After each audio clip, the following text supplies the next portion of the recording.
Vamos a hacer una pequeña presentación. Mi nombre es Ariel Córdoba Cuevas. Yo soy técnico forestal. Tengo hecho el curso B240 en el año 2018 por CONAF para investigar origen y causa de incendios forestales. Soy técnico forestal hace ya casi 30 años. He trabajado en diversas actividades forestales que van desde la investigación de plagas hasta la cosecha forestal.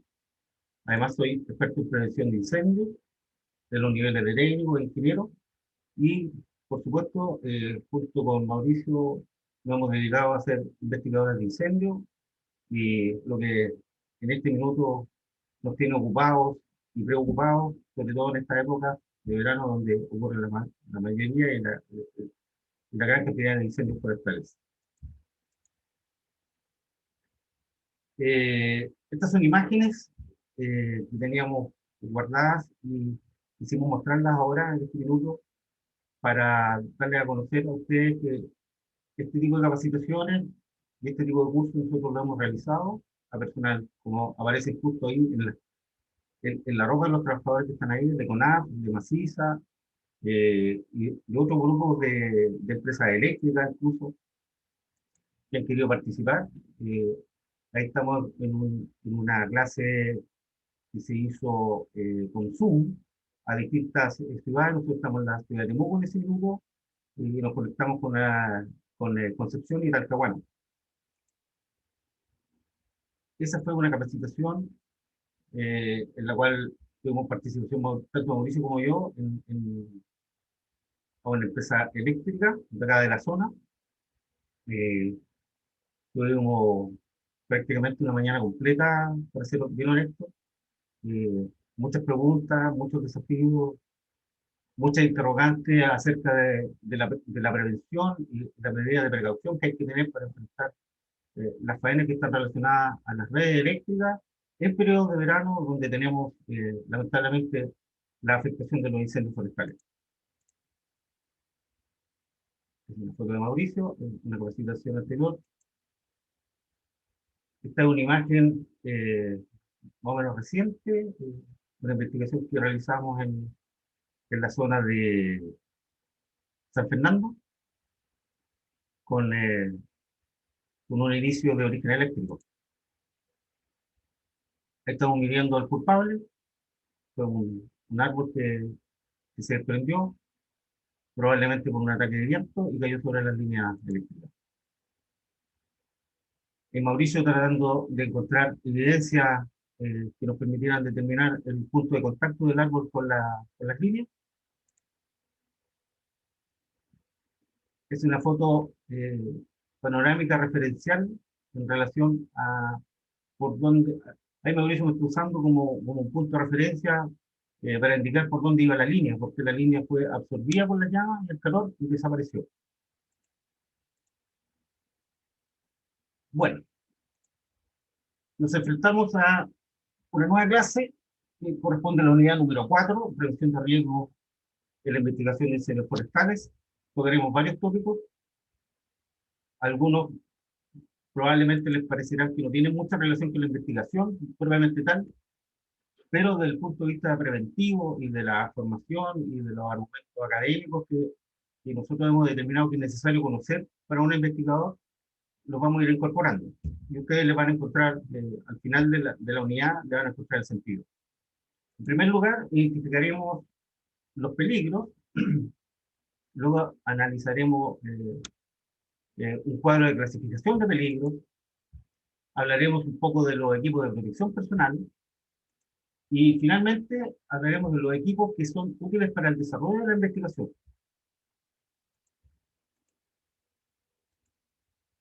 La realización de una investigación de causa supone por lo pronto acudir al sector donde se encuentra el incendio forestal por parte del equipo destinado a la investigación.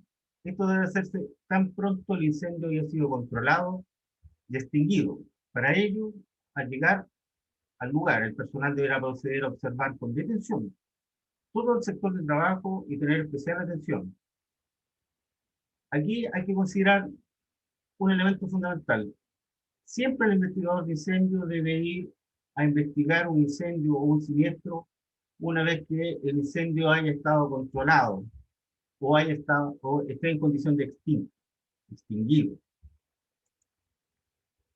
Al llegar al lugar, deberán tomarse las primeras precauciones que tienen que ver con las irregularidades del terreno, piedras sueltas, depresiones, hoyos, etc. Luego la vegetación.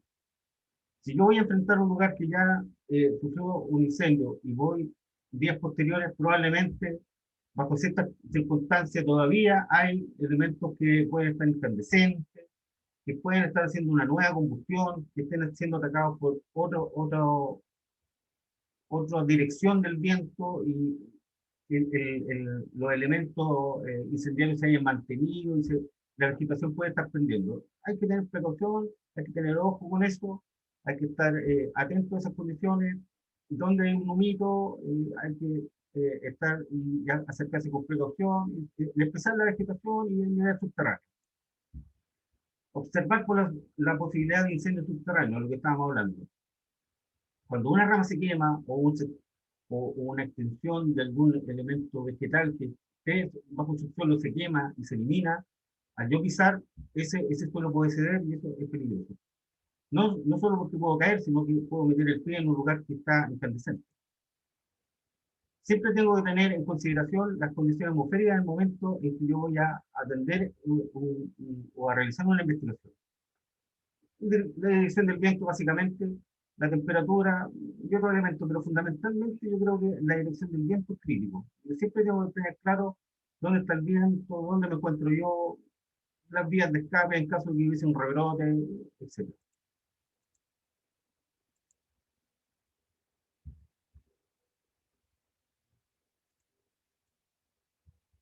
Ahí. En caso de ser necesaria la presencia de personal eléctrico, por ejemplo, en la Secretaría de Incendio Forestal activo, se debe establecer el contacto primero con el comandante del incidente. Supongamos que hay un incendio activo, el incendio avanzó y existe la posibilidad de intervenir ya en la zona 3 o 4 donde se puede haber iniciado el incendio. Y justo con eso tengo relación con alguna línea eléctrica.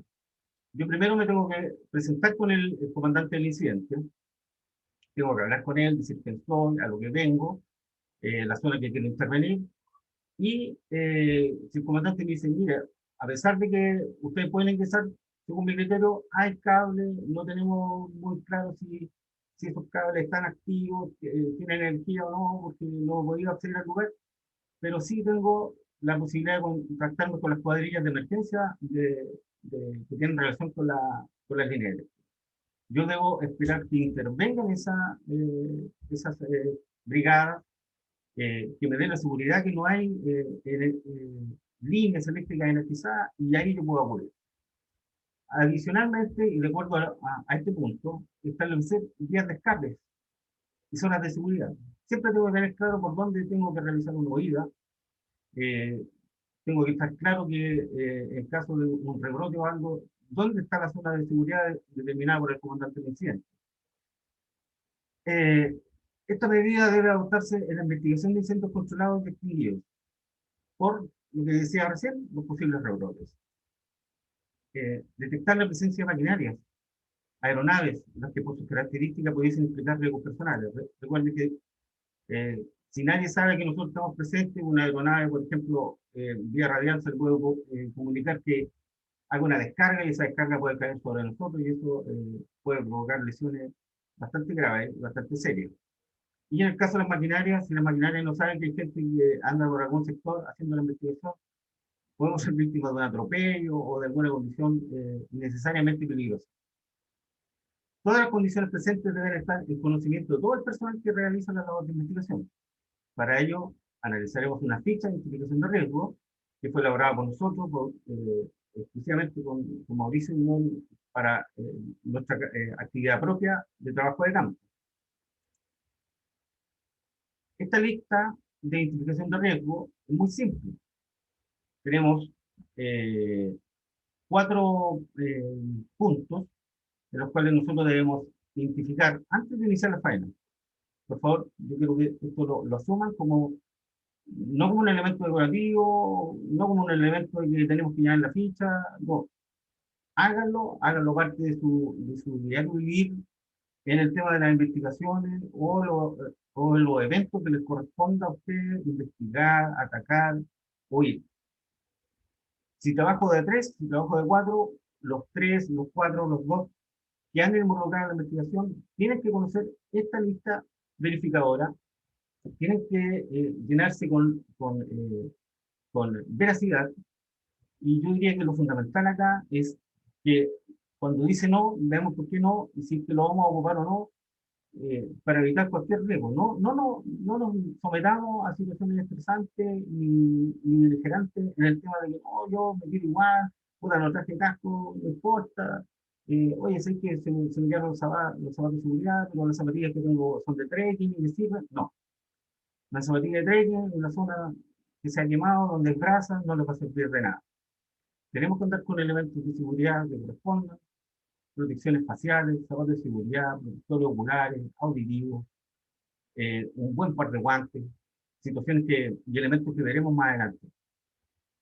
Yo lleno esta ficha, tengo que también identificar las condiciones de terreno, las condiciones climáticas, eh, los agentes externos, presencia de vehículos, maquinaria trabajando, todo eso lo tengo que llenar, lanzamiento de aeronaves, yo tengo que determinar si todavía andan aeronaves atacando la zona. Eh, Siempre, en el punto 4 dice emergencia. Siempre tengo que andar con elementos de comunicación y establecer puntos de comunicación que me permitan a mí tener contacto en caso de emergencia con eh, personal que ande en combate, con personal que me pueda realizar una ayuda de emergencia o a la cual yo le aviso de una situación en particular que requiera la intervención del tercero. Avancemos. Recuerden la ficha, siempre llenarla antes de ponerse a trabajar. Nos sirve para identificar los peligros y estar claro lo que vamos a enfrentar. En la identificación de peligros analizaremos a continuación un cuadro de clasificación de peligros. En este cuadro tenemos primeramente los peligros mecánicos. Eh, los peligros mecánicos, se da un segundito, que necesito hacer una corrección en la pantalla. Ahí sí. Tenemos caída de distintos niveles. Eh, Esta es una acción, es un peligro asociado a lo mecánico por una razón muy simple. Mi cuerpo puede sufrir daño por acción mecánica. Caída de distintos niveles. Los tropiezos por la irregularidad del terreno. Pisada sobre objetos. La pisada sobre objetos tiene dos contextos. Una que tiene que ver con la presencia de hoyo e irregularidades imperceptibles en el lugar de terreno. Ramas secas, pérdida de estabilidad del terreno producto del fuego. ¿A qué se refiere esto? La pérdida de estabilidad del terreno producto del fuego. Supongamos que hay un terreno que tiene ciertos niveles de pendiente o que está o que estuvo sujeto por las raíces de algunos árboles o matorrales. Si estos se quemaron por completo y también se quemaron las raíces, ese terreno, ese espacio de terreno va a tener inestabilidad. Y si yo piso ese lugar, puede ceder, se puede correr o se puede hundir. Ramas secas o ramas quemadas. Yo de repente puedo pasar por un cerco que ya se quemó, un lugar donde había vegetación que yo eh, ya no la encuentro porque está toda quemada, obviamente. Yo voy a pasar, voy a pisar y puedo dejar caer todo mi peso sobre esas ramas. Esas ramas se van a romper, se pueden quebrar y me pueden provocar dos cosas. Una, que me pueden lesionar un pie o una pierna, ya que algunas pueden quedar muy puntiagudas, me pueden provocar rajaduras, pueden llegar a basar el zapato, voy a tener una lesión por la pisada de objetos punzantes. La presencia de hoyo, irregularidades imperceptibles del terreno tienen relación mucho que ver con la pérdida de estabilidad del terreno. Lo que les comentaba al principio, junto con, por ejemplo, de desecho o junto con muertos, si hay una intervención de área nativa, por ejemplo. se quema la raíz, yo probablemente no vea el sector donde se quemó la raíz, pero ¿qué voy a ver? Un terreno donde puedo pisar. Siempre, siempre tengan la precaución de que se van acercando a un lugar donde había un tronco muy grande o yo voy a identificar que había muchas raíces, y yo piso ahí, corro un riesgo importante de pisar un fondo, o sea, un suelo sin fondo. Probablemente no vaya a hundir mucho, pero sí me puedo provocar una caída. Y lo que decía anteriormente también, puede que me encuentre con eh, un pequeño fuego subterráneo porque se mantenga activo y me voy a encontrar con algunas brasas. Y puedo quemarme los zapatos y ahí puedo quemarme la pierna, etc. Ahora, si caigo afirmado con las manos, todo. Como daño mecánico o riesgo mecánico, tenemos también proyección, perdón, de fragmentos o partículas. A esto nos referimos como elementos impulsados por el viento, la caída de objetos, polvo en suspensión, rodados de material, lanzamiento de aeronaves. Los proyectiles impulsados no solamente pueden ser polvo en suspensión producto del viento, pueden ser elementos que todavía estén sueltos en algunos árboles que no se quemaron completamente y tienen solamente daño, por ejemplo, por el fuego. Estos se pueden caer, fracturar por el viento, volar, algunos lo llaman angelitos, para los que tienen más experiencia forestal, son los famosos angelitos, y al caer de gran altura, tienen, agarran gran energía y nos puede lesionar seriamente. Eh, los rodados de material, eso tiene que ver mucho con los elementos que se queman y quedan inestables en zonas dependientes. Eh, puede que no caigan en el momento del fuego, puede que no hayan rodado en el momento del combate de incendio, pero cuando yo voy a investigar, producto de la inestabilidad, pueden rodar y pueden caer sobre nosotros justo cuando nosotros andamos en el área de investigación. El lanzamiento desde aeronaves tiene que ver mucho con la falta de comunicación en caso de que todavía exista combate activo y yo esté en una zona de investigación en el punto 3 o 4, entiendo que Mauricio habló de la parrilla, en el punto 3 o 4 donde estaría el inicio del incendio, donde nos concentraríamos en la investigación para determinar el área. Si hubiese alguna reactivación y enviaran una aeronave a hacer algún tipo de lanzamiento de agua u otro elemento, si nosotros no estamos comunicados con todas las personas que deben saber de nuestra presencia, las aeronaves pueden hacer lanzamiento y generar algunos daños. Imagínense que lancen 1.500, 2.000 litros de agua sobre un grupo pequeño de personas. No es agradable. Los sobreesfuerzos. Esto tiene que ver con que muchas veces el, el, el punto o el incendio se originó o se desarrolló en un lugar de difícil acceso. A veces podemos llegar con los vehículos hasta cierto punto y el resto tenemos que hacerlo bien. Para eso requerimos tener ciertas condiciones físicas eh, para evitar los sobreesfuerzos, evitar las fuerzas mal hechas y terminar con un agotamiento. Y esto está asociado a otros elementos que se ven más adelante que tienen que ver con los gases. Corte con objetos. Presencia de espigas en los árboles o ramas, vegetación con espinas. En la zona costera se da mucho que hay incendios en lugares donde existe mucha vegetación espinosa. Eh, hay que atravesar esos lugares por difícil acceso, entonces hay que tener cuidado. La ropa que tenemos que tener también tiene que ser adecuada para evitar ese tipo de situaciones. Y la presencia de espigas en los árboles y ramas tiene que ver con algo que habíamos conversado al principio, que decíamos ramas secas o quemadas que yo al pisar las astillas y se ponen punzantes. A veces yo tengo que seguir la dirección del viento, perdón, del fuego, para determinar su avance. Y yo camino buscando vestigios y puedo descuidar un poco la presencia de alguna rama que haya estado quebrada, astillada, y puedo tener algún roce con ella y hacerle una lesión. Ese también es considerado un daño mecánico y que yo debo considerar. Es decir, cuando yo voy a investigar, no puedo andar haciendo nada rápido, no puedo andar a toda carrera. Todo tengo que hacerlo con tiempo, pausado, observando mi entorno para concentrarme en determinar la causa y no determinar por qué me lesioné. Atropello con vehículos, tránsito vehicular en el sector del trabajo, presencia mañana. Tiene mucha relación también con el tema del lanzamiento de aeronaves. Si nadie sabe que nosotros andamos trabajando, Le pueden mandar una máquina forestal a hacer un cortafuego, una línea de fuego a través de una máquina, y si nosotros andamos trabajando cerca de por ahí, podemos vernos afectados por un atropello, una situación involuntaria. Por eso es fundamental que cuando yo llego a un punto, insisto, y voy a insistir nuevamente, voy a ser moscadero, cuando yo llego a un punto a investigar un incendio, tengo que tener la claridad que todas las personas involucradas en esa situación saben de nuestra presencia. Caída de materiales, golpe o caída de ramas o objetos desde los árboles. Algo que habíamos comentado anteriormente, los árboles al ser afectados por el incendio quedan dañados, y al ser afectados por golpes de viento, rachas de viento, en el momento que nosotros estamos investigando también puede eh, generar desprendimiento y golpearnos. Algo a considerar y no olvidar. En caso de incendio activo y que se hayan reactivado los desplazamientos deben ser siempre lentos, lo que conversamos recién, sin correr, prestando mucha atención al entorno, manteniendo comunicación constante con el resto del equipo. Nunca debemos estar muy alejados un investigador de otro. Siempre tenemos que mantener contacto.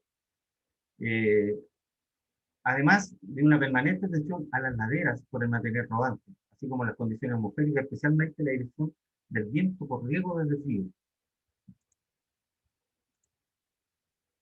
Eh, la otra condición y elemento que debemos considerar son los riesgos eléctricos. Fundamentalmente, el riesgo eléctrico es el contacto directo con algún elemento conductor. Eh, Siempre hay que averiguar si la energía está cortada. Si yo no puedo obtener esa información, si yo no puedo llegar a determinar que la energía no está cortada, eh, siempre debo asumir que el tendido o la línea eléctrica está energizada y, y actuar en consecuencia. Debo determinar bien dónde está la presencia del tendido eléctrico y debo guardar ciertos niveles de distancia en función del tipo de conductor eléctrico para evitar la condición de electroestática. Hay una distancia de seguridad que los vamos a ver más adelante, que nos van a permitir trabajar más seguro y acercarnos más seguro a zonas de investigación y zonas afectadas por incendios donde esté involucrada la línea eléctrica. Fuego. El fuego es otra condición especial. Eh, eh, lo fundamental acá, en un incendio forestal activo, no intervenir como investigador, pero si por alguna razón tuviésemos que intervenir, lo primero que tengo que tener claro, como lo decíamos anteriormente, siempre es la condición ambiental, el cambio de dirección del frente de avance, producto del viento. El fuego puede cambiar de dirección, y resulta que donde yo ya se quemó, ya no hay nada que temer, porque el fuego está avanzando una o 2 hectáreas más allá de donde estamos nosotros. El fuego es complicado, genera microclima, genera cambios de viento, el viento puede ser muy leve o puede aumentar la racha de viento y hacer que el fuego cambie de dirección y depende de dónde haya sido un punto de inicio, nosotros podemos vernos enfrentados a una situación de fuego. ¿Qué es lo que nos vamos a encontrar en esta situación? Un incendio controlado, la vegetación ardiendo en el lugar de la investigación. Eh, es mejor esperar que haya una condición más segura. Vamos a tener la caída de llama, perdón, de ramas encendidas bajo esta condición de fuego activo, la realización de cortafuegos cercanos al punto de investigación, por lo tanto va a haber maquinaria trabajando, va a haber equipos de aeronaves probablemente tirando agua, por lo tanto, bajo estas condiciones es mejor no intervenir y esperar que nos den el pase y la entrada para trabajar en forma segura. Los incendios forestal controlados, vamos a encontrarnos con puntos calientes cercanos que no se ven a simple vista, lo que hablábamos delante. Cuando yo voy a atacar un incendio de día, tengo mucha luminosidad. Si no tengo humo, probablemente el fuego esté escondido, esté por debajo del suelo. Eh, También voy a tener ramas dañadas por el fuego y que van a provocar caídas. Incluso algunas pueden estar aún combustionando y también pueden caernos o caer cerca de donde nosotros estamos o en un lugar donde no haya habido fuego, haya pequeños restos de, de pasto seco y se pueden encender. Y nosotros podemos quedar envueltos o atrapados en esta situación incontrolada, a pesar de que nos dijeron que el incendio ya estaba bajo control. Siempre debemos tener esto en cuenta. Eh, si hay mucho humo y tengo presencia de llama en la zona que voy a intervenir, mejor espero, eh, trabajo algún lugar en el sitio de suceso que me permita eh, tener cierto grado de seguridad. Si hay alguna persona cercana que pueda entrevistar, partir por eso, fijar un punto o un par de puntos que me permitan, en caso de que tuviera que volver, fijarlo con foto y y con GPS para volver a posterior. Avancemos. Cuando estoy en la presencia del fuego, se debe determinar áreas seguras y vías de escape. Existe la posibilidad de fuego secundario. Recuerden esto. El fuego puede estar extinguido en el lugar donde nosotros vamos a ir a hacer la investigación. Pero si hay un cambio de viento, las condiciones meteorológicas cambian en relación al viento, podemos estarnos, se pueden generar focos detrás de nosotros, y nosotros quedar entre fuegos. Siempre hay que estar en alerta bajo estas circunstancias. Peligros químicos. ¿Cuáles son los peligros químicos que vamos a enfrentar nosotros en un incendio forestal o vegetacional? Principalmente la presencia de monóxido de carbono en la investigación, siendo mayor en los lugares confinados como fondos de quebradas o zonas de poca ventilación. Esto es bien importante. Nosotros, con Mauricio, tuvimos la oportunidad de investigar un incendio que ocurrió cerca de Tomé, de los cerros altos de Tomé, en la entrada de Tomé. Habían pasado como 4 o 5 días. Había una zona que estaba bastante despejada y no había quedado nada de vegetación, se había consumido completa, y tenía mucha exposición al aire en la luz. Sin embargo, el olor y los gases, los vapores que había en ese lugar, a pesar de que estaba totalmente expuesto, eran incluso más fuertes que los que estaban en el interior de una zona con arbolado adulto. Eh, Uno puede decir, no importa, me corro un poquito más allá, respiro aire. No, hay que tener mucho cuidado.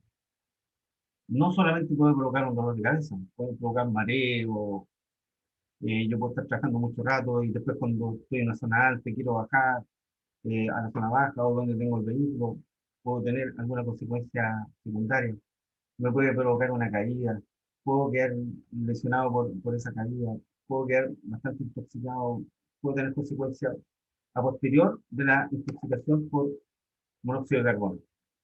Recuerden que el monóxido de carbono eh, es un asesino silencioso, pero los olores fuertes, los humos que quedan guardados, sobre todo en zonas quebradas, por eso lo digo, nosotros no estamos en una zona confinada ni quebrada, en una zona expuesta, ventilada, y aún así era insoportable trabajar ahí. Esos son los olores perceptibles. Imagínense los gases y vapores que no eran perceptibles. Daños físicos o peligros físicos. Fundamentalmente aquí están los ruidos. Básicamente, si estamos trabajando cerca de los motociclistas, de algún equipo motobomba o maquinario que está trabajando en el sector. Eh, en nuestro caso, como dice, nosotros siempre hemos evitado trabajar cuando hay eh, cuando ha pasado muy poco tiempo del incendio. Yo creo que 2 o 3 días se puede esperar y se puede ir a hacer buena investigación, pero si les tocara, o si nos tocara de emergencia ahí, el mismo día del incendio, eh, los daños físicos están relacionados con el ruido, la exposición a largo plazo fundamentalmente. Y los elementos de ruido que nos pueden alterar el trabajo diario o de investigación son las motosierras, las motobombas y la maquinaria forestal que se usa en el combate de incendios. Los riesgos biológicos están relacionados fundamentalmente con la picadura de insectos, los contactos de animales y los contactos con alguna vegetación o alguna especie de árboles. Los insectos, la presencia de avispas, chaquita amarilla, abejas y abejorros. Al enterarse, la, la, la avispa, la chaqueta amarilla, en general, todas estas especies tienden a sufrir un gran estrés al enfrentar una situación de fuego. Y ese estrés las transforma en agresivas. Ellas están siendo amenazadas, su hábito está siendo amenazada. Entonces, a cualquier contacto que tengamos con ellas, van a estar particularmente más agresivas. Recordemos que hay personas que son alérgicas a estas picaduras, hay personas que no saben si son alérgicas o no. Y es algo que hay que tener en consideración. Contagio animal, perdón. Está orientado fundamentalmente al virus antes, sobre todo en las zonas donde hay quema de quilas, hay casas abandonadas, o casas que se dañaron por el incendio, que quedaron a medio quemar, que no se quemaron por completo, y a veces nosotros podemos intervenir sin querer en esas habitaciones, podemos sentarnos en algún minuto en algún lugar a una sombra, a analizar alguna situación, o bien tomar agua, cualquier ese tipo de cosas.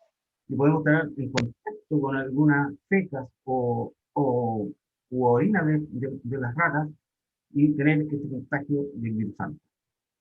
La presencia de vegetales como el líquex u otro elemento, perdón, u otras especies que generan alergias o condiciones de rash, eh, hay que tenerlo considerado. Es bueno tener un conocimiento de algunas especies vegetales, sobre todo de los nativos.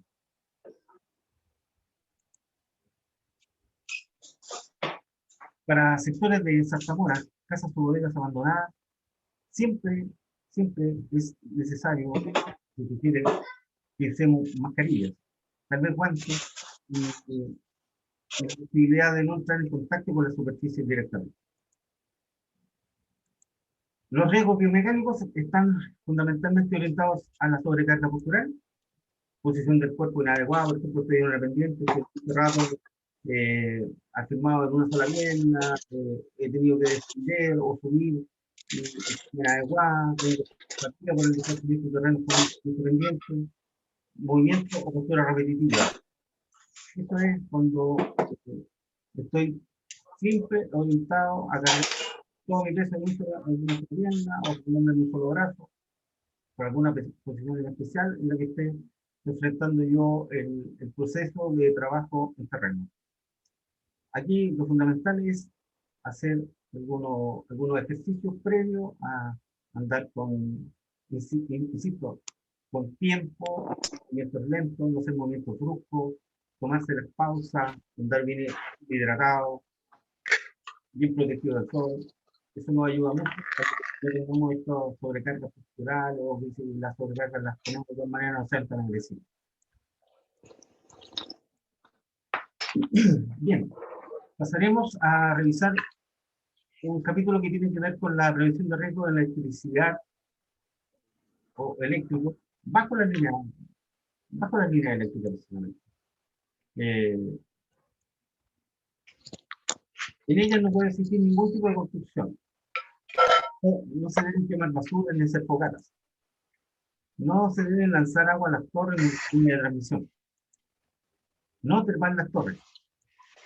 No realizar actividades de carga o descarga de vehículos. No elevar volantines. Eso para los niños de la época de septiembre. No aceptar elementos de altura. No acopiar materiales desechos ni fluidos. Cuando nosotros vamos a investigar un incendio que se está por la línea eléctrica, tenemos que determinar muchos elementos dentro de los cuales tenemos que identificar este tipo de construcciones, si corresponden a la norma o no, si alguien estuvo haciendo quemas de basura o fogatas bajo la línea. En el caso de los combates, se pide y se incluye al transportado que no descargue ni haga las descargas de agua sobre ningún tipo de línea de transmisión, bajo ninguna consideración. En caso de que yo tenga que tener una mejor panorámica o observar el incendio de alguna forma, jamás en mi vida debo trepar una torre, ni para sacar la mejor foto, ni para tener mejor señal telefónica, ni buscar ningún argumento que me permita a mí exponerme a una situación de estar encumbrado en una torre. Si yo necesito hacer una actividad de carga o descarga de algunos equipos, nunca la debo hacer ni tampoco los combatientes de incendio, nunca la deben hacer bajo estas líneas eléctricas. Nunca debo acercar elementos de altura, por ejemplo, equipos pesados que tengan capacidad de elevar una grúa o algo así. Eso nunca debo traerlo cerca de la línea eléctrica, ni menos por esta línea. Y por lo mismo, no debo comer materiales ni desechos, ni escombros, ni de ningún tipo. Incluso esto puede estar presente en una investigación y puede ser un determinante también de también el inicio del suelo. Riesgos y peligros al trabajar cercano a las líneas eléctricas en incendios forestales. Aquí identificaremos las zonas de peligro, zonas de proximidad en combate de incendios forestales. En primer lugar, describiremos lo que es una zona de peligro. Tenemos a los combatientes bajo una línea de energía. Definamos la zona de peligro. La zona de peligro, imaginemos que esta torre tiene dos conductores. Estos puntos rojos pequeños dentro del gran círculo rojo que representa la zona de peligro. Estas flechitas nos indican una distancia, que es la distancia de peligro o la distancia peligrosa a la cual yo me debo acercar. Algunos dirán, oye, pero el cable está arriba de la torre. Sí, pero este cable, si une a otra torre, genera una catenaria, una guatita, una caída, que puede estar en contacto por dilatación, o por algún corte, o por una acción desconocida, puede estar más cerca del terreno, puede estar más cerca de nosotros.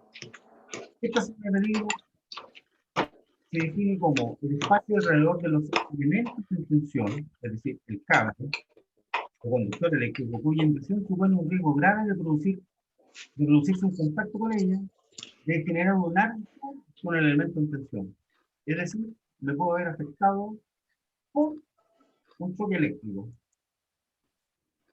Las distancias recomendadas en esta ficha, en este pequeño cuadrito, eso lo podemos encontrar en una ficha técnica, si lo permiten, de memoria, pero si alguien las quiere buscar, es un pliego técnico normativo RPTD número 7 de la Superintendencia de Electricidad y Combustible. Aseguraron que sí. Pero le dije a Roger que cualquier cosa me llamaré. Si no tienen comida, lo están esperando, me llama el tiro. Hay alguien que tiene el micrófono prendido, está haciendo comentarios. Por favor, para que lo revisen.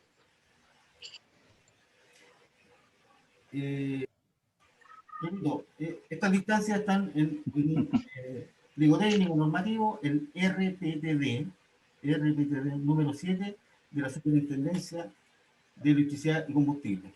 Ahí pueden buscar, van a aparecer estos mismos cuadros, estos mismos esquemas, o muy similares, que permiten determinar las distancias de seguridad o de peligro para determinar las distancias de seguridad. Supongamos que este conductor que está como punto rojo rodeado de esta área roja, que es la de peligro, es un conductor de 400 kilowatts. La zona de peligro a la cual yo no me puedo acercar desde ningún punto de vista si no soy una persona especializada o técnica, son 4 metros. Si yo me acerco a 4 metros, estoy en riesgo de tener un choque eléctrico. Ahora definiremos sobre esta zona de peligro una zona llamada de proximidad. Aquí imaginemos que tenemos esa área verde medida desde el mismo punto de origen, que es el conductor, genera una nueva distancia. Esa nueva distancia es un espacio delimitado alrededor de la zona de peligro que tampoco debe invadirse, pero que me permite a mí tener un poco más de seguridad porque me aumenta el rango de distancia a la cual yo puedo estar trabajando de forma segura. Pero veremos más adelante que tenemos que tener algunas consideraciones. Imaginemos de nuevo que ese tensor, o sea, perdón, que ese conductor tensionado con 400 kilovatios, ahora mi distancia de zona de proximidad es de 7 metros. Esta zona de proximidad tiene ciertas características. Imaginemos que nosotros tenemos que transitar por esta zona, donde están estos árboles, donde tenemos este fuego, o donde incluso pasó el fuego, pero queda una posibilidad de determinar o investigar alguna situación. Imaginemos que el cable está abajo y que yo estoy cerca. Tengo que tener una distancia que me permita trabajar en forma segura. Ya sé que la zona, por ejemplo, si el cable de 400 kilovatios, hay una zona de proximidad que no puedo invadir, que es de 7 metros. Entonces, ¿cómo yo me puedo asegurar que voy caminando? ¿De dónde puedo sacar una referencia como para no acercarme al cable? Yo tomo la base como referencia, la base de la torre o del soporte y mido la distancia. Para este caso, 10 metros o superior a 10 metros. Pero ¿qué pasa si yo tengo humo presente y yo voy caminando por ese gas? ¿Qué pasa si yo tengo humo? ¿Por qué tengo que mantenerme a 10 metros? Esa es una distancia de seguridad que yo me estoy otorgando. Por eso, vuelvo atrás, ¿Dónde andaba? vuelvo atrás. Mm. Estoy funcionando trabajando, voy caminando, llego acá, tengo presencia de humo y un poquito de llama, tengo la línea eléctrica, me acerco, estoy a 10 metros y tengo un rayo o descarga eléctrica. Esa descarga, si yo mantengo esta distancia, lo más probable es que no me toque, no me llegue. Pero como mínimo debo tener esa distancia. Aquí tenemos humo, tenemos una condición en que el humo me sirve como conductor de la electricidad eh, por, por distintas consideraciones que vamos a ver más adelante. Sigamos avanzando con esto. El humo contiene gases y vapores, además de partículas sólidas de carbón, que son conductoras de la electricidad. Por eso se forman estos rayos, estas descargas o estos arcos eléctricos. Ahora, si tengo arbolado presente, imaginémonos que nosotros tenemos que llegar al mismo lugar, pero tenemos árboles de más altura que están en contacto con esta zona de proximidad. El árbol que aparece en la figura está invadiendo esta zona de proximidad. Recordemos que en el caso, yo le dije que tomar que, por ejemplo, el conductor tenía 400 kilovatios. Entonces, el árbol está en contacto con esta área de 7 metros, que decía la cuadrícula que mostramos anteriormente. Este árbol entra en una zona de proximidad de tensión. Es decir, este árbol tiene la capacidad, junto con estas llamas, con este humo, de generar un contacto eléctrico. Y tenemos un riesgo de invasión a la zona de proximidad. Más que riesgo, aquí ya tenemos el hecho que el árbol invadió esta zona de proximidad. Por lo tanto, si yo me encuentro con esa situación, el terreno, yo tengo que alejarme no del poste, no de la torre, tengo que alejarme del elemento que está invadiendo la zona de proximidad, o sea, el elemento que puede estar en tensión. Y es estos 10 metros que antes tomaba de la base del soporte eléctrico, ahora lo voy a tomar del elemento que está tensionado por la invasión de la zona de proximidad. Cualquier elemento que invada la zona de proximidad, árboles, grúas, antenas, pértigas, camiones, etc., deberá considerarse en tensión. No lo olviden. Si tenemos un elemento que invade esta zona de proximidad, que en un principio puede ser un poco más segura que la zona de peligro, la zona de peligro definitivamente no puede ser invadida, debemos considerarlo como tensionado. ¿Qué significa eso? Que tiene energía eléctrica. Yo puedo entrar en contacto con esta unidad, con este individuo, perdón, y me puedo tener algún tipo de choque eléctrico. Por eso, repito, nuevamente, la diferencia que tengo que tener es a través de del árbol tensionado. Ahora tenemos otra situación. El árbol no está en la línea o en la zona de riesgo, pero es muy alto y está súper dañado. Lo afectó severamente el fuego. Yo tengo que ir a hacer mi investigación ahí. Tengo que ir a determinar elementos.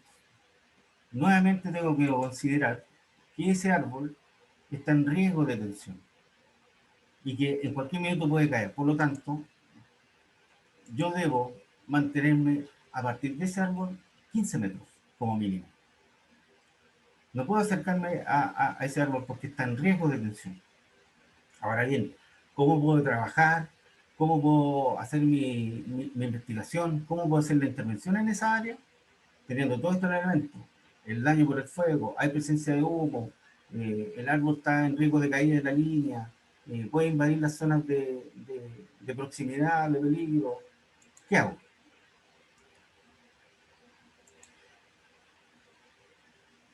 Puedo solicitar a las compañías eléctricas que me aseguren el árbol a través de una piola de acero. Obviamente que va a tener una tierra de protección desde la piola de acero hacia el suelo y así evitar que el árbol caiga. Yo poder realizar mi actividad con más seguridad y así disminuyo los riesgos de trabajar en un ambiente energizado. A continuación revisaremos algo que es muy importante considerar cuando voy a trabajar cerca de las líneas eléctricas, de cualquier tipo, de cualquier tensión. Siempre tengo que tener algo que me permita a mí tener seguridad y confianza para poder hacer mi investigación, porque mi preocupación es determinar la causa, el origen. Para ello tenemos que tener en consideración y siempre recordarla, y siempre conocerla, y por lo menos tener una idea que existe estas 5 reglas de oro de mantenimiento eléctrico. Yo cuando vaya a intervenir en una zona y tengo contacto con una cuadrilla, tengo que decirle, oye, usted va a mirar las 5 reglas de oro de mantenimiento eléctrico para otorgarme a mí la confianza de intervenir, y ellos van a decir, sí, nosotros realizamos lo siguiente. La número 1, el corte visible del circuito, verificación visual de la apertura de la línea. Entonces yo le preguntaré, chiquillo, pero yo necesito intervenir, ¿qué más hicieron? Hicimos bloqueo o enclavamiento con un uso de candado, para evitar que las personas intervengan y me energicen nuevamente la zona que yo ya tengo bloqueada de energía.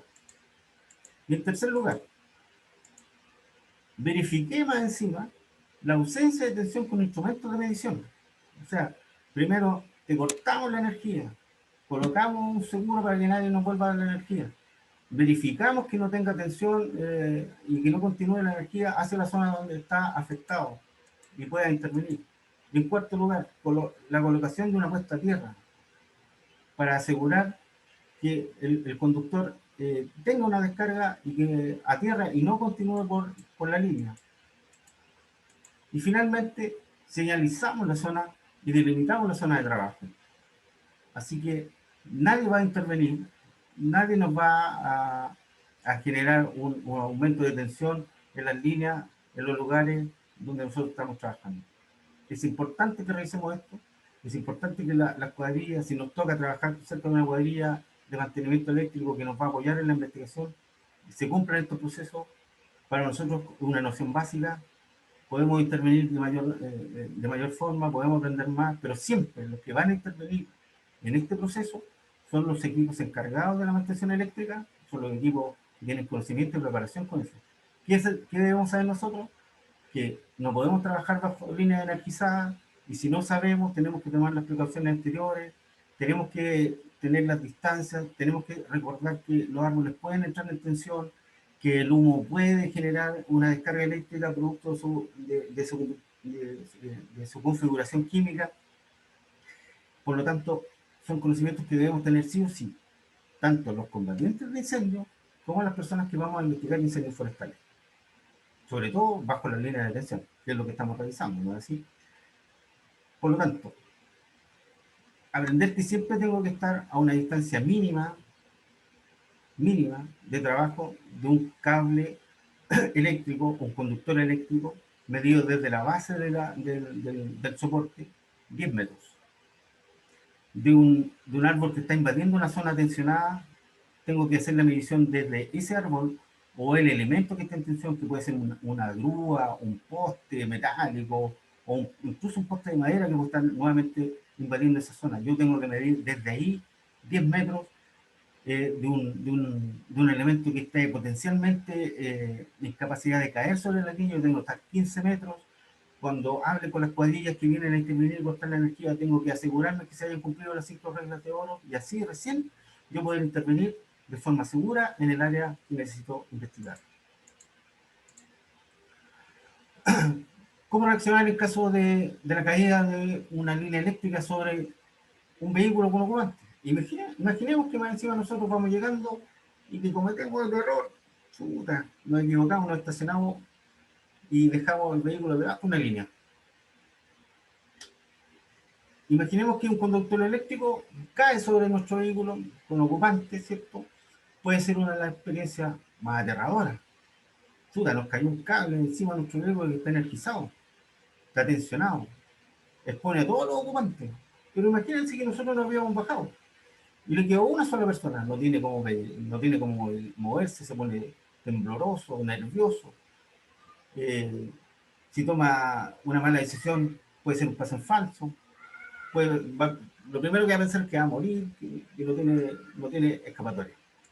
Bueno, nosotros vamos a dar algunos consejos que tienen relación con qué pasa si nos ocurre una situación parecida a la que aparece en la imagen 1.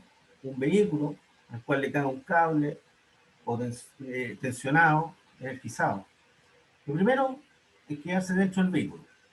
Guardar la calma, lo primero. Guardar la calma, quedarse dentro del vehículo. Llamar al 132 o al 133, proporcionando la ubicación lo más exacta posible. No tocar las ventanas, puertas, ni nada que sea de metal. No tocar la radio del auto. Esperar hasta que el personal de emergencia lo rescate. Advierta a otras personas cercanas para que no se acerquen al vehículo. Los neumáticos de caucho, las gomas del auto, como funcionan como una puesta a tierra, evitando que la electricidad pueda alcanzarlo aún. Pero hay que tener las precauciones que mencionamos antes. No tomar contacto con ninguna pieza metálica del vehículo. Si pisa el suelo mientras la otra parte de su cuerpo está en contacto con el vehículo, este actuará como puente y la corriente eléctrica va a fluir a través del cuerpo. Como punto número 2, si es absolutamente necesario salir del vehículo debido a alguna situación de emergencia como un incendio que se esté originando cercano al vehículo, abrir suavemente la puerta, abrirla completamente, recuerden eso, tomando la precaución de no tocar ningún elemento metálico. Fase número 3.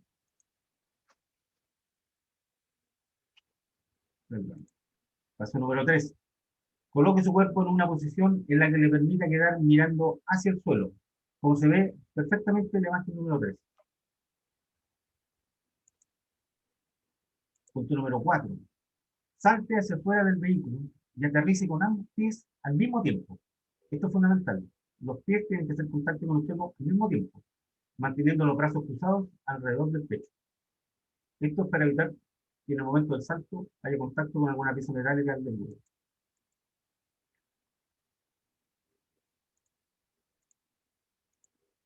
No toque ninguna parte del vehículo con su cuerpo mientras salta.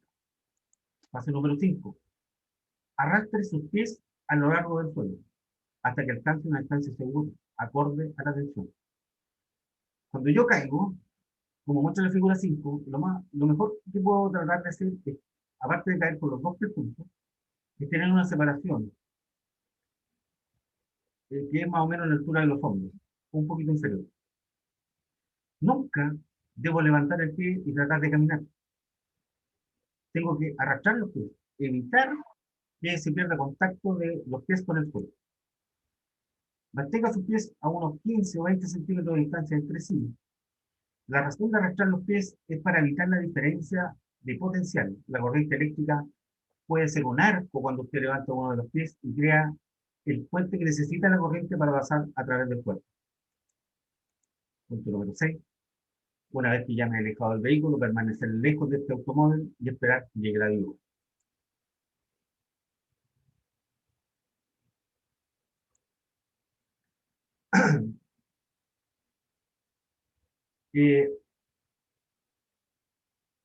Los riesgos en la investigación de incendios forestales controlados, cercanos a la línea eléctrica, requieren que el personal que realiza la operación de combate de incendios forestales en terrenos cerca de la línea eléctrica pueden estar expuestos a peligros de descarga eléctrica por los siguientes motivos. Aquí habla un poco de los combatientes, pero en realidad esto es para los combatientes, insisto, o para los combatientes y también para las personas que investigamos incendios. Básicamente las precauciones son iguales, son las mismas. No cambia mucho porque los escenarios son similares. Como cuando no estamos en riesgo, no deberíamos estar en riesgo al incendio probablemente tal.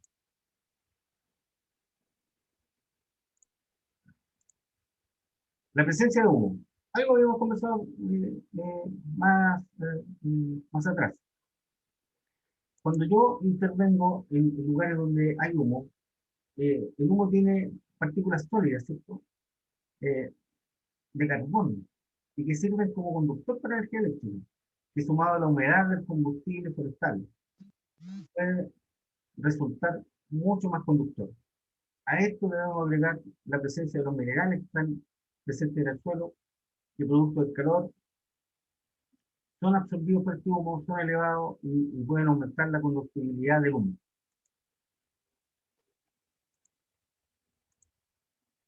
Efecto de la temperatura.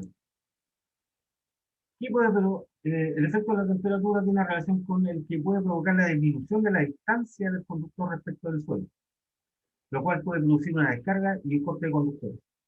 Los conductores ya se dilatan con la temperatura que existe en el verano, pero el fuego, bajo las líneas, aumenta más esa temperatura, genera más dilatación. Y los conductores, como en esta imagen, eh, cerca de la torre, probablemente no se van a bajar, pero sí pueden sufrir el corte, pueden sufrir daños por la temperatura, y pueden caer. Y si no está cortada la energía, pueden caer energizados. La dilatación por la temperatura es uno de los riesgos más grandes con la línea. El efecto de la aplicación de chorros de agua sobre estas líneas. La aplicación sobre las líneas eléctricas o alrededor de las mismas puede provocar arcos eléctricos y o afectar seriamente a las personas cercanas a la línea. Además, los cambios de temperatura pueden dañar conductores y soportes. Recordemos que acabamos de mencionar que los conductores eléctricos están altamente calientes. El agua viene con una temperatura muchísimo más baja. Esta temperatura, este cambio de temperatura puede provocar los daños en estos conductores, en la unión del conductor con el soporte, o los soportes, incluso los soportes se pueden dañar por la calidad del agua. Por eso no se recomienda, y se sugiere, y se indica, que las unidades que tienen que tirar agua, de la carga de agua, no lo hagan sobre las líneas electrizadas.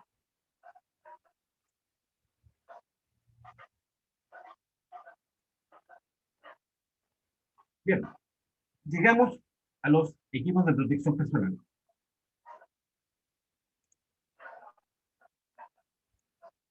Decreto Supremo número 173 de 1982 del Ministerio de Salud. En su artículo número 1, para los efectos de este reglamento, el Decreto Supremo 173, se entenderá por elemento de protección personal todo equipo, aparato o dispositivo especialmente proyectado y fabricado para preservar el cuerpo humano en todo o en parte, de riesgos específicos de accidentes del trabajo o enfermedades profesionales.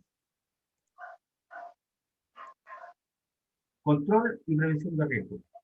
El control y la prevención de los riesgos se basa en la premisa de que siempre debe existir un riesgo potencial, en el escenario de incendio. Los riesgos pueden eliminarse o gestionarse por la aplicación de planes de actuación o procedimientos de trabajo que incluyen controles técnicos, efectivos y medios de protección personal. Este proceso contempla la identificación, evaluación y prevención, además del control de riesgos laborales generales y peligros menos obvios que pueden surgir durante la actuación en situ. Para ello, los empleadores tienen la obligación de informar oportuna y convenientemente a todos sus trabajadores acerca de los riesgos que entrañan las labores propias de la actividad, las medidas de prevención y de los métodos de trabajo seguro y correcto. Esto avalado en el artículo 21 del Decreto Supremo número 40 del año 1969 del Ministerio del Trabajo y Previsión Social.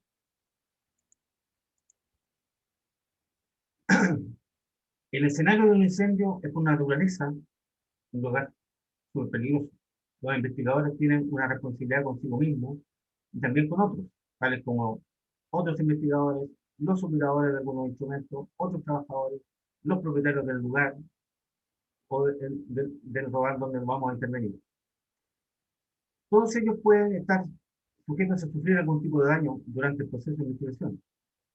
Este capítulo le dará al investigador algunas recomendaciones básicas relacionadas con asuntos de seguridad, incluyendo equipos de protección personal.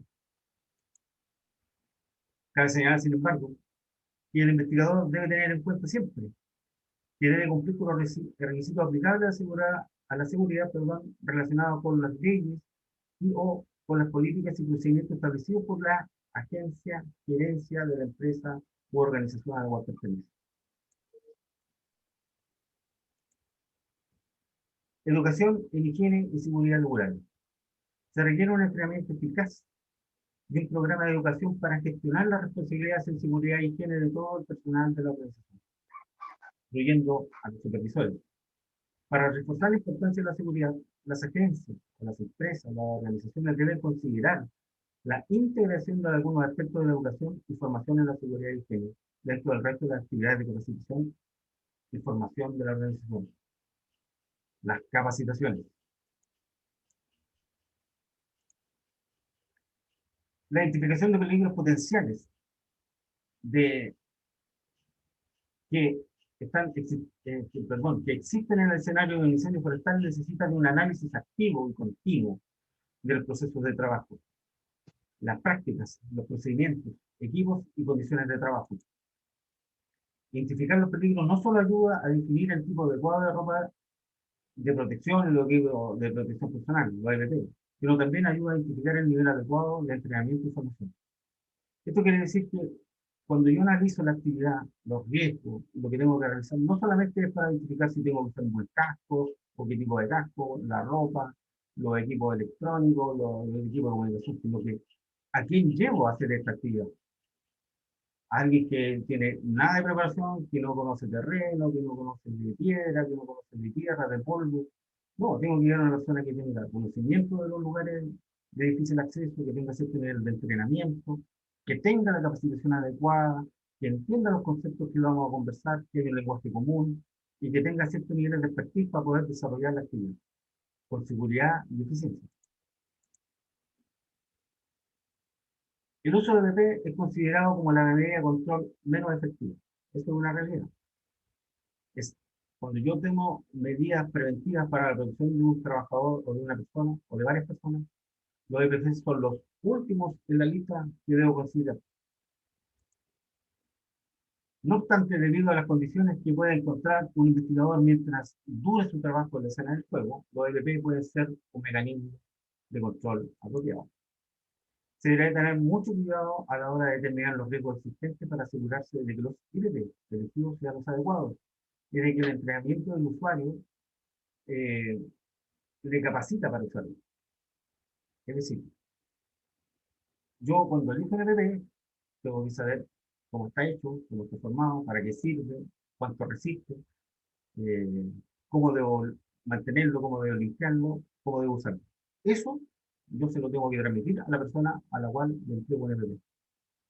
No es decir, toma, esto lo ve, úsalo, extracto, póntelo como queráis, si los lentes no te sirven, no lo usé, no. Tengo que tener una capacitación a la persona en relación a los elementos de protección personal que yo le voy a entregar. El casco. El casco es una útil protección personal, adecuado para las acciones de lucha contra incendios forestales y todas aquellas operaciones con riesgo de golpes, caídas, impacto de objetos y herramientas, descargas eléctricas, insolación, desplazamiento del tema toral denso. Protege la parte superior del cráneo para que no sea afectada. En la imagen tenemos un casco al cual se le pueden colocar algunos elementos y algunos aditamentos y tiene los elementos de sujeción para que quede fijo a través de la barbilla y no se caiga si me tropiezo, si me caigo, si me golpeo con él. Eso es fundamental. Estos están construidos de material no inflamable, ni tampoco conductor de electricidad, y se compone básicamente de un casquete un arnés que va fijo a la cabeza y el barbillejo, que es el cordón que se ve en la figura, que me permite asegurarlo y mantenerlo fijo a mi cabeza. Las gafas de protección es un instrumento de protección obviamente ocular, compuesto de una montura de tipo integral con una banda de fijación elástica que permite mantener el sujeto delante de los ojos y fijo a nuestra cabeza. Esto puede estar construido de material no combustible. Eh, Estos no deben ser perforados fácilmente por chispas o partículas ardientes y no pueden sufrir deformaciones hasta unos 150 grados Celsius.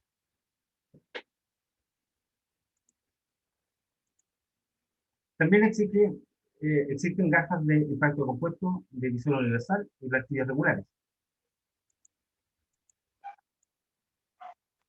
Hablaremos un poco de las mascarillas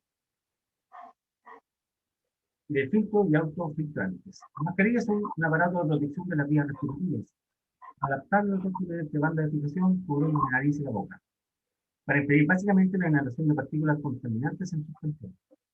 Se emplea en situaciones en que la concentración de humo o partículas en suspensión sea considerable. Si yo tengo una condición muy extrema de presencia de humo y gases muy molestos, yo debo usar una mascarilla que tenga filtros, ya que el resto de la mascarilla va a dejar pasar el olor y las partículas de elementos tóxicos que van a provocar daño a la salud.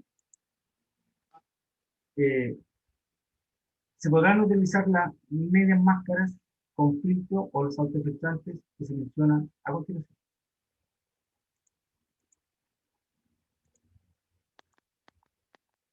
Media máscara con filtro, compuesto por un adaptador facial de media máscara y dos filtros acoplados a él. Es decir, lo que todo el mundo conoce como una trompita, con los filtros intercambiables y renovables. Dicho adaptador estará construido de un material de tacto suave, flexible, inoloro, antialérgico y cubriendo la zona buconasal. Los filtros serán desmontables para uno o varios usos e irán acoplados a los correspondientes portafiltros laterales.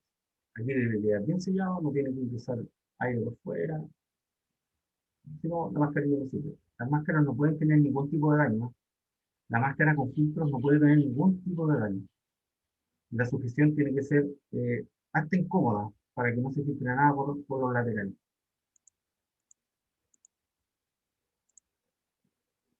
Esta es la N95, es la mascarilla autofiltrante, es el tipo de media máscara autofiltrante sin soporte facial y poseerá una tira metálica eh, para el ajuste en el puente de la nariz y dos bandas elásticas para adaptar soporte.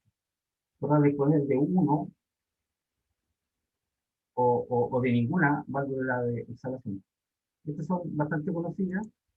El material de mascarilla es sintético basado en el poliéster y polipropileno o materiales similares. Algunas se usan para el coronavirus. Los guantes. Los guantes de protección para riesgos térmicos. Estos son prendas de protección personal destinadas a cubrir manos de al menos un tercio del antebrazo, que estará confeccionado de cuero, debe permitir la fácil transpiración de la mano, será suave el tacto y de gran flexibilidad. Los dedos irán cubiertos individualmente para no dificultar el movimiento. Es decir, un guante tradicional, conocido, pero con mayor protección. Sí o sí, el guante tiene que tener flexibilidad para el movimiento de la mano. La zona de la muñeca se podrá ajustar con a la misma por medio de una hebilla o velcro, conocido por todos.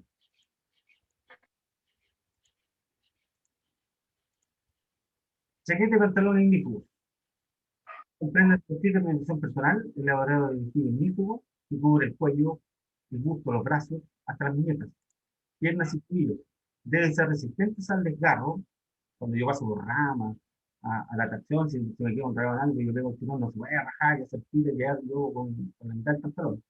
Evitan la abrasión y son resistentes en algunos casos a las llamas. Se utilizan en la lucha contra las lesiones forestales, El tejido está confeccionado con un modacrílico ignífugo, en un 50%, el algodón, que hace que sea más liviano y sea más fresco, y el 10% de poliamida.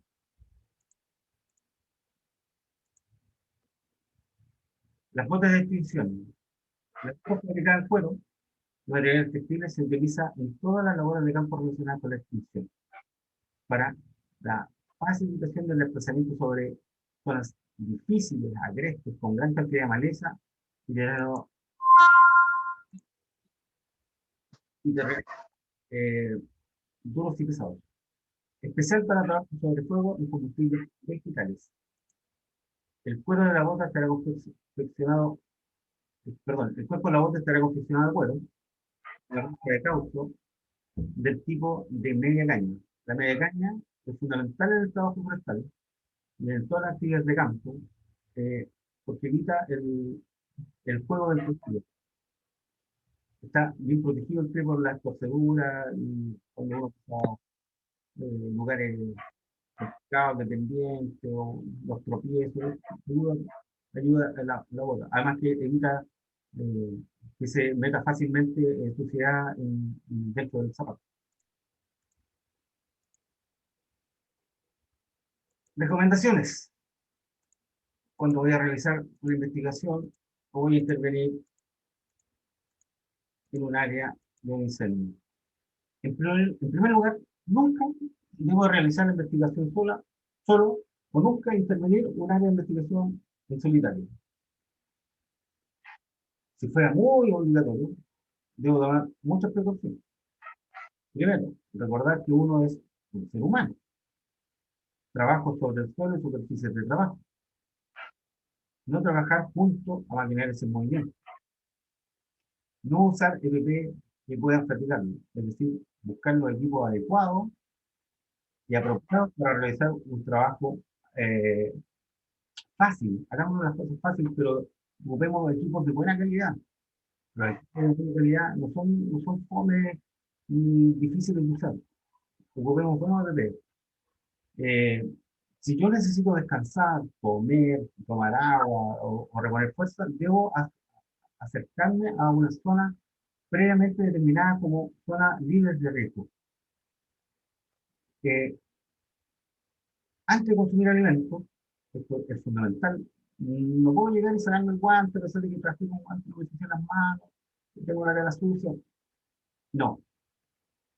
Aseo personal, mucho cuidado con las manos, mucho cuidado con el lavado de la cara y lo que pueda correr desde la frente hacia los ojos, sobre todo eh, cuando he trabajado en zonas donde la cara está expuesta a mucho hollín o suciedad. Y para ingerir elementos, obviamente, la limpieza de la mano es fundamental. Eh, Transitar por lugares donde no corra riesgo mi libre tránsito.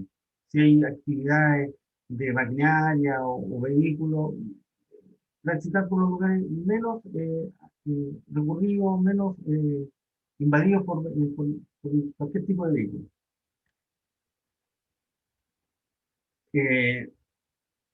Situación de supresión. Los kits de primer auxilio y relación de números de emergencia. Recuerden siempre andar con un equipo de primer auxilio, el básico, de limpieza, depuración y apósito, de alguna venda para generar presión en caso de alguna cortadura que tenga un sangrado o alguna lesión de ese tipo. Siempre andar con los números de emergencia guardados, anotados, no solo el 133, el 132, sino también otro tipo de número de emergencia relacionado a la empresa donde trabajo, a un coordinador, a un supervisor.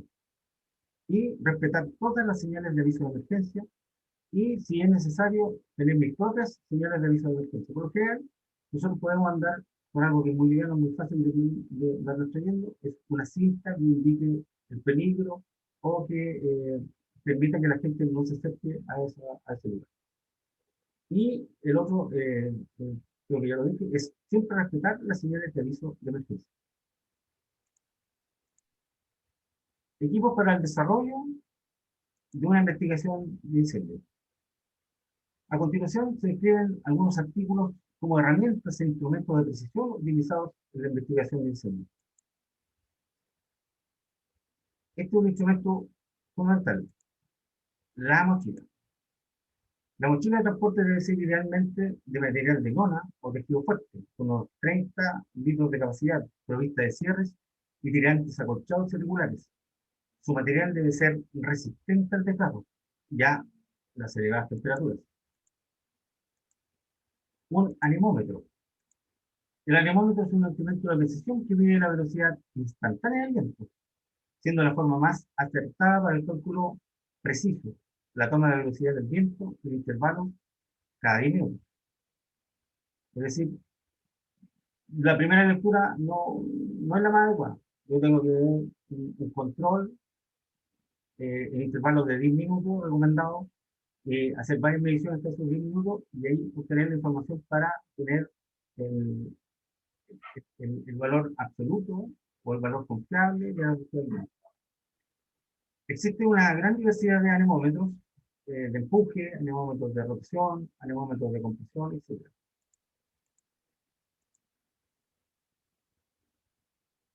Este es un termohigrómetro digital.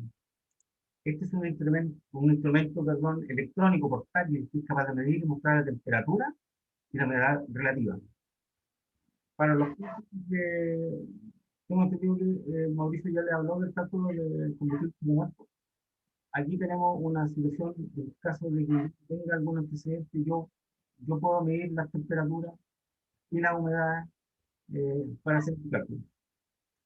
Suele usar baterías para su alimentación de energía. Sus componentes miden la temperatura y la humedad a través de cambios de la resistencia eléctrica. Aparato receptor GPS. El típico GPS. Detectan y decodifican y procesan señales de los satélites para determinar el punto donde se encuentran situados y son portátiles o fijos. Los portátiles son de tamaño pequeño, como celular. Los fijos son los que se instalan en los automóviles, por ejemplo, algunas aeronaves, navales y aéreas. El principio de los receptores GPS es el siguiente. Primero, cuando el receptor detecta el primer satélite, se genera una esfera virtual o imaginaria, cuyo centro es el propio satélite. El radio de la esfera, es decir, la distancia que existe desde el centro hasta la superficie, será la misma que separa el satélite del receptor. Este último asume que se encuentra en un punto cualquiera de la superficie de la esfera, pero estoy escuchando.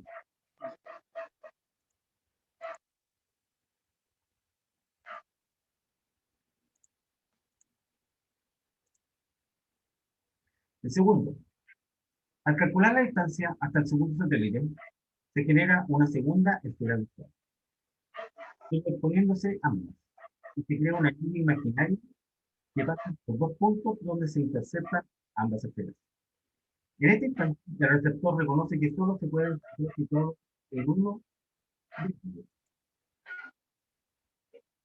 Tercero, el receptor calculará la distancia a un tercer satélite, generando una tercera esfera virtual. Esta esfera se corta con un extremo del anillo, anteriormente creado, con un punto en el espacio y con otro en el extremo de la superficie de la Tierra, discriminando el punto del espacio y tomando como posición correcta el punto que está situado en la Tierra. Como cuarto punto, una vez ejecutados los tres primeros pasos, ya se puede mostrar en la pantalla de coordenadas la posición, indicando la latitud e indicando la longitud. Como quinto lugar, para detectar la altura a la que se encuentra situado el receptor GPS sobre el nivel medio del mar, tendrá que medir adicionalmente la distancia que lo separa desde un cuarto satélite y generar otra esfera virtual, permitiendo así esta nueva medida que sería la altura del punto que ya se determinó.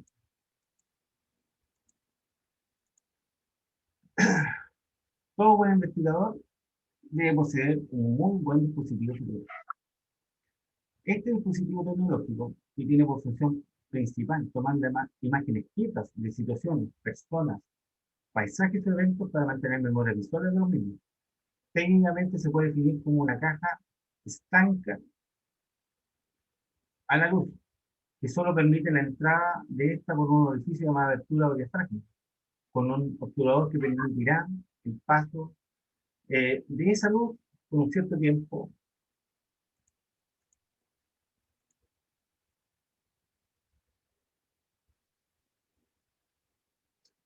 El incendio debe documentarse utilizando fotografías o además complementarse con videos. Las fotografías son los recordatorios más eficientes y efectivos de lo que se vio en terreno y lo que vio el investigador mientras estaba investigando la escena o el sitio de suceso.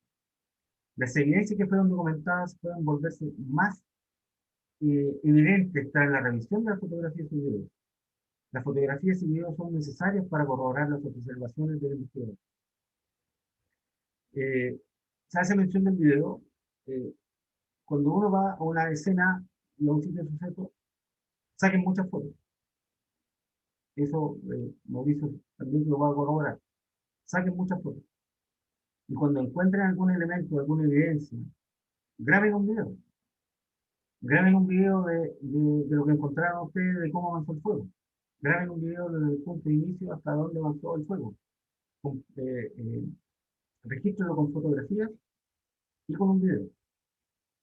Cuando vayan al escritorio y tengan que hacer los análisis, esos videos y esas fotografías en secuencia les van a servir muchísimo.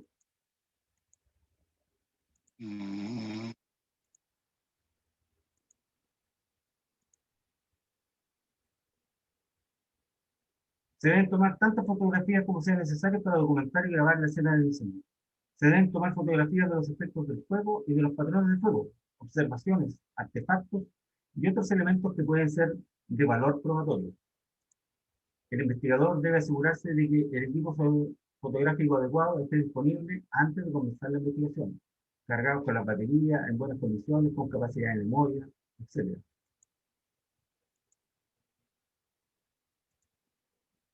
Banderines de señalización.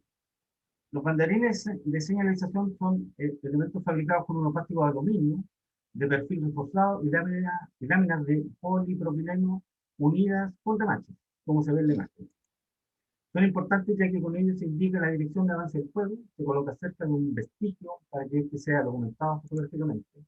Existe de color amarillo que indica el retroceso de las llamas, uno de color blanco que indica alguna evidencia de importancia que debe ser fijada, y el rojo que indica la dirección del fuego. Los clinómetros son un instrumento usado en topografía destinado a medir las pendientes, ángulos verticales y horizontales de la cinta, calculan las alturas y lanzan visuales con una pendiente dada. Su diseño es una versión mejorada del nivel de mano. Incorpora un transportador metálico que permite hacer mediciones de inclinación y de nivel. En su interior se pueden observar medidas en porcentajes en grados, como indica la imagen. La brújula es un instrumento utilizado para orientarse respecto de los puntos cardinales. Posee una caja con un líquido en su interior, el cual posee una aguja imantada que gira libremente sobre un eje y que señala siempre el norte magnético. La brújula de la imagen, además, cuenta con una lupa y está graduada por sus bordes en centímetros, pudiendo utilizarse como testigo métrico. Cinta métrica es un instrumento de medida que consiste en una cinta flexible, graduada, y que se puede enrollar, haciendo más cómodo su transporte. Con ella se pueden hacer mediciones lineales y medir las superficies curvas. Por lo general están protegidas dentro de una carcasa cerrada metálica o de PVC, construida con un soporte en forma de cruceta que facilita el rebobinado. Los testigos métricos. El testigo métrico es una herramienta que se utiliza en criminalística, en la fijación de medios de prueba presentes en los sitios de suceso, para mostrar con exactitud el tamaño, ubicación y posición. Se fabrican diversos materiales y en formas que están grabadas en centímetros y en pulgadas. Esto permite fijar elementos de prueba y mirar los tamaños de los objetos que se encuentran. Esto facilita la fijación fotográfica. Herramienta para el tamizado. El tamizado es cuando yo hago mi cuadrícula en terrestre y tengo que ir escarbando cuadrícula por cuadrícula. Realizaba la delimitación del punto de inicio, utilizando una cuerda para formar calles o pasillos de 5 metros de ancho, 50 centímetros, y se realiza hasta cubrir totalmente dicha área a fin de poder localizar el medio de inicio. En esta faena se utilizarán espátulas, brochas, pinzas, una lupa, un imán potente o un detector de metales si se puede acceder a él, estacas y una cuerda o lienza de nylon. Recomendaciones finales. Usa y mantén tus elementos de protección personal en buenas condiciones, que es para vuestra seguridad, para nuestra seguridad. Cuando tengas dudas sobre la forma correcta de ejecutar una tarea, consulta siempre al supervisor o a alguien que tenga mucha más experiencia en dicho trabajo. Informa a tu supervisor si no te encuentras en condiciones de realizar alguna actividad. Cuídense, cuídense. Siempre hay que cuidarse. Siempre hay que prevención antes de intervenir por tu lugar de trabajo. Esa es tu responsabilidad y nuestra responsabilidad. Señores, esto ha sido todo, la unidad 4, bastante extensa, harto material, mucho de hablar. Espero que les sirva, repasen, vean el video, entiendo que la grabación se está haciendo, así que después Mauricio les reportará el link para que vean el video.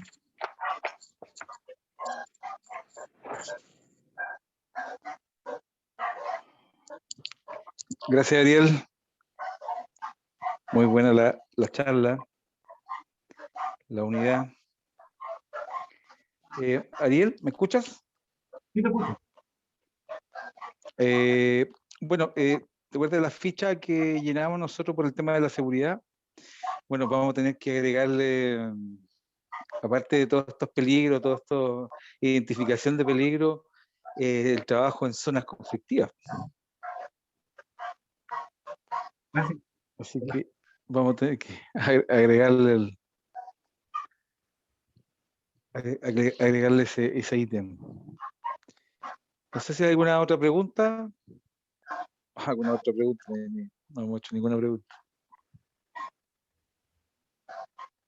Por mi parte no, solamente agradecer al instructor de hoy día.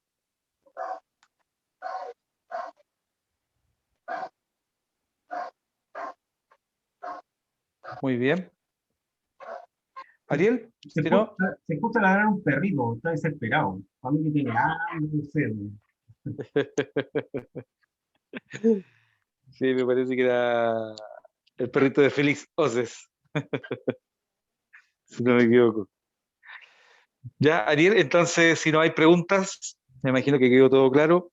Puedes dar nomás, despacharnos nomás, pues, Ariel, terminar la clase con un abrazo psicológico a la distancia. Bueno, Como están agradecer siempre. la presencia, estoy viendo aquí la cantidad de participantes. Agradecerte a ti, Mauricio, una vez más, la posibilidad de A ti, Ariel, a ti. los conocimientos que hemos adquirido con todo este tiempo y, bueno, darle una pincelada, a pesar de que es un poco extenso lo que hay que hablar. Tú bien lo sabes, podríamos estar todo el día o toda la tarde hablando de todas las cosas que nosotros manejamos, Exactamente. pero tratar de compilarlo en una hora y media, una hora 40, es para mí también importante poder transmitir lo que nosotros hemos vivido, lo que nosotros hemos encontrado y lo que hemos aprendido, y traspasarlo a la mayor cantidad de gente posible y que nos tengan confianza en lo que nosotros decimos y que lo que publicamos tiene una razón y tiene un fundamento.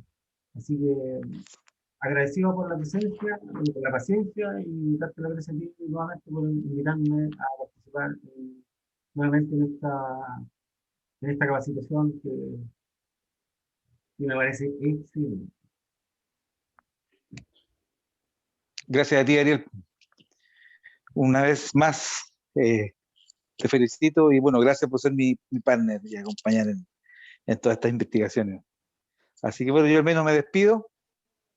Claudio, Luis, Jaime, Ramón, Rodolfo, Francisca, Víctor, Héctor, Félix, que se había retirado parece, Quesada, Oliver, Erasmo y la señorita Millanao, por supuesto. Ya, así que a todos, muchas gracias por la atención, por asistir a este curso. Estudien bastante, porque esta prueba está de miedo. ¿Ya? Así que un abrazo, ya, que descansen, y mañana ya les envío el link para ver en YouTube esta clase y por supuesto la prueba parcial, ¿ya? Así que ahí nos estamos comunicando. Un abrazo para todos. Chao, chao.